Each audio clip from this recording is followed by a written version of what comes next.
নবী মুহাম্মদ সাল্লাল্লাহু আলাইহি সাল্লাম এর ঘরে যখন ফাতিমা রাদিয়াল্লাহু আনহা জন্ম নেন, তখন পুরো ঘর আলোয় ভরে ওঠে। ছোটবেলায় থেকে তিনি ছিলেন শান্ত, নম্র এবং অত্যন্ত সহনশীল।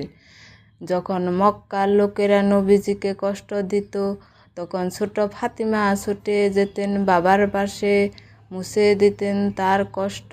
তাই নবীজি আদর করে বলতেন, ফাতিমা আমার হৃদয়ের টুকরা। একদিন নবীজি মসজিদে নামাজ পড়ছিলেন। কাফেরেরা এসে তার পিঠে উঠে নাড়ি বুড়ি ফেলে দেয়। লোকজন হাসাহাসি করছে, কেউ সাহায্য করছে না। তখন ছোট ফাতিমা ছুটে এসে চোখের পানি দিয়ে পিতার পিঠ পরিষ্কার করে দেন। তার এই সাহসিকতা ও মমতা নবীজি কখনো ভুলেননি।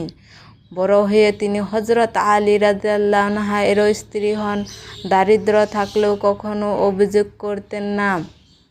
হাতে চাল বাড়তেন, রাতে নামাজ পড়তেন। তার ঘরে হাসান হুসাইন রাদিয়াল্লাহু আনহা জন্ম নেয়, যার নবীজি দুয়ার সন্তান। একদিন নবীজি তাকে বললেন, ফাতিমা তুমি জান্নাতের সর্দার নারীদের একজন। ফাতিমার জীবন ছিল বিনয়ী, ভালোবাসা, ত্যাগ আর ঈমানের এক উজ্জ্বল প্রদীপ, যা আজও মুসলিমদের আলো